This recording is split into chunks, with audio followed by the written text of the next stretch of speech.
Balaca pişik balası ağaca dırmaşmışdı. İndi də yerə düşməyə qorxub miyolduyur, kömək istəyirdi.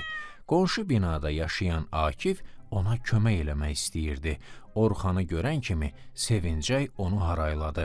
Orxan, Orxan, necəsən? Gəl səni qaldırım, pişik balasını götür, mənim əlim çatmır, yazıqdır. Orxan onu eşitməzliyə vurub meydançaya tərəf döndü. Hələ ürəyində söylənməyə macal da tapdı. Pişik balası mənim nəyimə gərəkdir axı? Düşə bilmir, niyə çıxır? Bir şey olmamışdı hamı. Orxan, Orxan. Akif yenə onu səslədi. Bura bax Orxan, özünü eşitməzliyə qoyma. Çön buna bax, gör nə şirindir sən nənəmə. Orxan dayandı. Akifə yaxınlaşdı. Akif gülüb dedi. Yaxşılıq eləmək lazımdır dostum. Köməyə ehtiyacı olanın köməyinə tələsmək. Nə bilirsən, bəlkə nə vaxtsa bu pişiyin sənə kömək dəyə bilər.